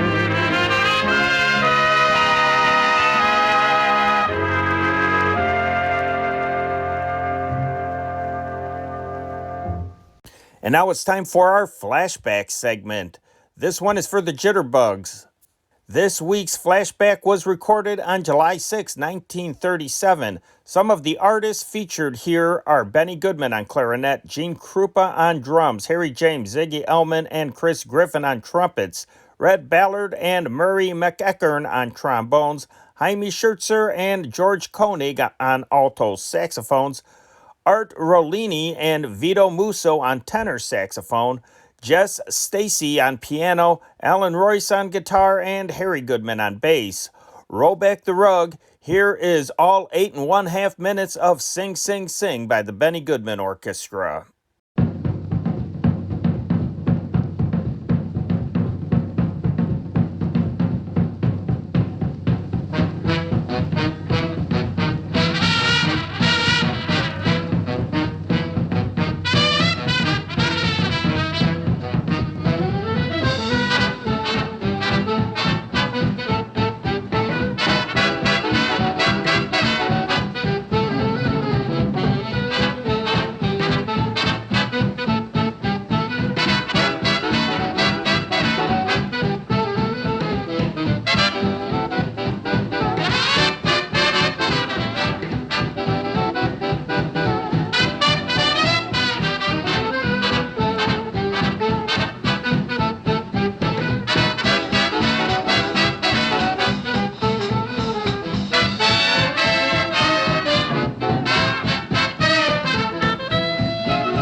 We are going to slow it down now with song number 5 in our countdown. It was number 4 last week, A Little Bit of Sweet. Here is the Hal Kemp Orchestra and So You're the One.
Now we have the song by a former classical musician. This song swapped places with So You're the One. Here is I Give You My Word by Mitchell Ayers, moving up from number 5 to number 4 on the countdown.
This is my first and last romance. I gave my lips, my heart and soul to you. My heart will break if you don't take me too. I give you my word, you are the only one. All heaven has heard what your love has done. Darling, what's the good of life without love, or love without you? I'll never change. I give you my word.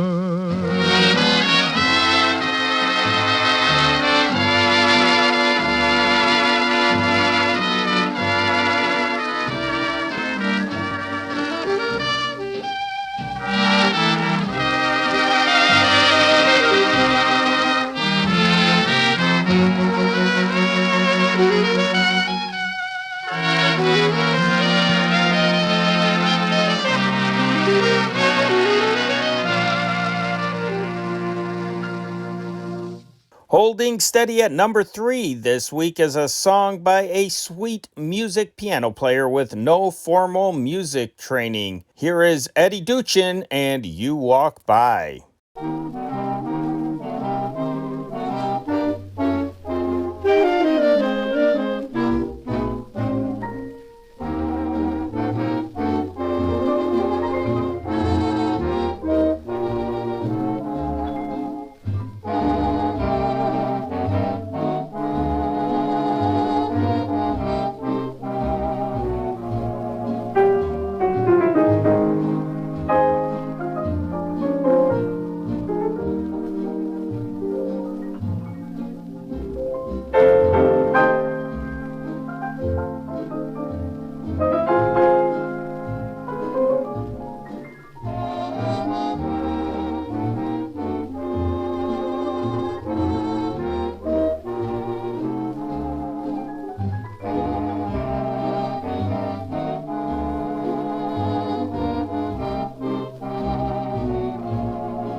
Enchanting as a dream, you walk by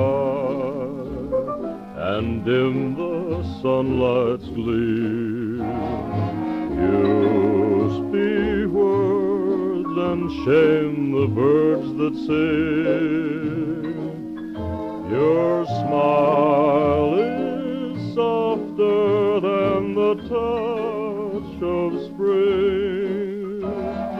You walk by and children pause at play. You walk by, December seems like May. Heaven is right here and above when you walk by, my love.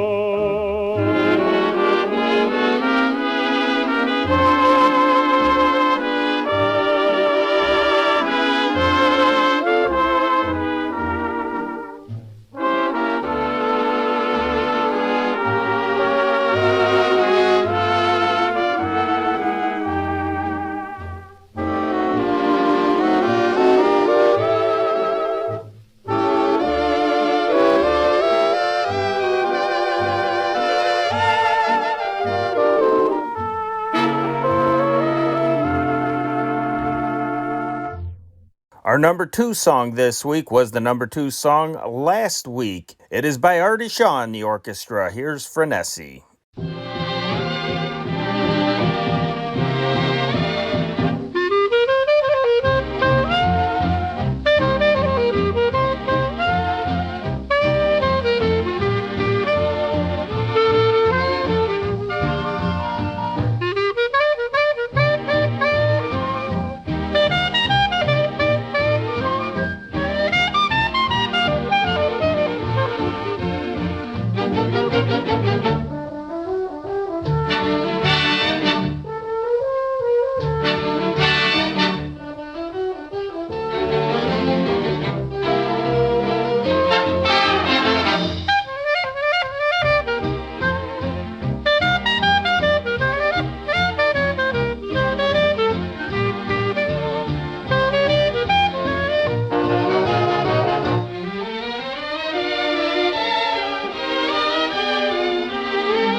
And now it's time for the number one song of the week. Last week we played the Charlie Barnett version of this week's number one song. Here is another version that's been getting play as of late. It's by that songbird from the Eddie Cantor show, Dinah Shore. For the third week at the top spot on the chart, here is I Hear a Rhapsody.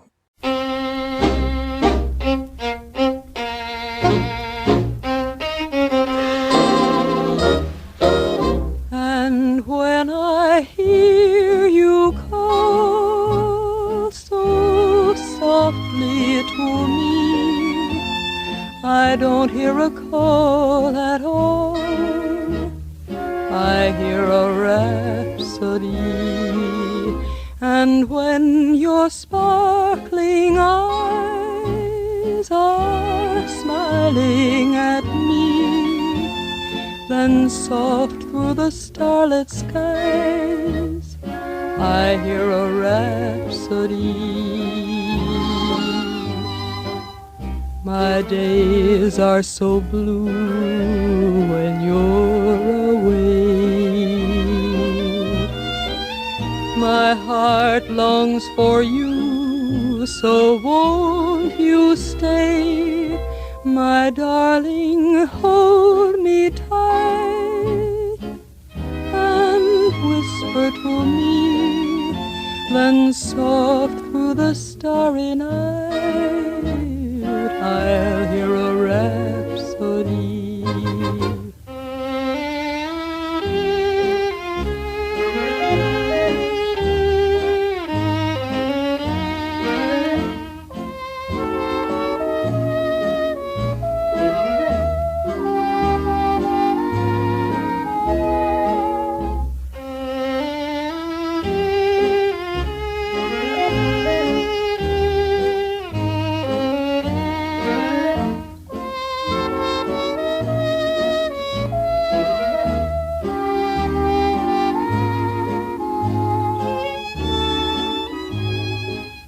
My days are oh so blue when you're away. My heart longs for you, so won't you stay? My darling, hold me tight and whisper to me, then soft through a starry night, I'll hear a rhapsody. Softly through the starry night.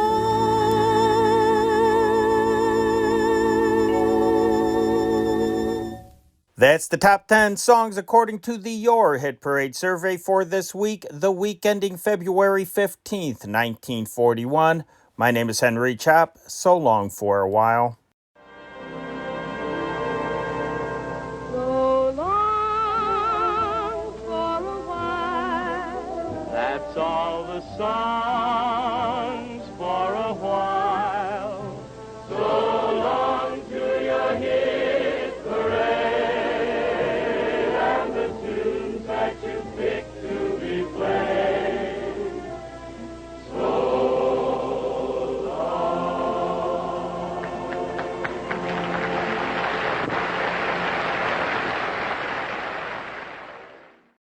Well, that's the way it was on Saturday, February 15th, 1941. I'm Henry Chop, your host, and in about 90 seconds, I will tell you what we have coming up tomorrow. If you love old-time radio, film, and music, don't forget to subscribe to this channel and click on the bell icon to get notifications as to when a new upload will premiere. If you are interested in World War II as much as I am, check out our other channel, the World War II newspaper channel. Expand the description section to this video and you will see a link that will take you there. Now I'd suggest listening to the latest upload to decide if it's your thing. Over there you will hear the Chicago Tribune read to you for between 90 minutes to 2 hours. You will get a much more detailed look about what it was like to actually live through World War II than I can give you just by sharing radio broadcasts. You will not only hear detailed news of the big battles and historical events, you will hear trivial facts about the war. You will hear news from the United States home front from the early stages of U.S. mobilization and war protests to Pearl Harbor and the ramping up of the war machine to the final victories and reconversion. You will hear every facet of American life change forever. If you enjoy the content on this channel, not only subscribe, but please donate to its upkeep. Because of the vintage old-time radio, films, and music that we feature, this channel does not qualify for YouTube monetization. Help motivate us to keep posting this wonderful content and seeking out more. We'd like to think that this channel is more interesting than any other nostalgia channel of a similar type. Help us keep going by donating. In the description section of this video, you will find a secure link to PayPal. Any little bit helps. Thank you for your support. Tomorrow, we will, of course, be spotlighting Sunday, February 16th, 1941. And Sunday means a longer upload than usual, a longer program, because there was just a whole heck of a lot of stuff always recorded on Sundays. Well, we're going to start things off with Great Plays and Cyrano de Bergerac, and then after that, we are going to have Behind the Mic. Following that, we're going to have The Shadow. Who knows what evil lurks in the hearts of men?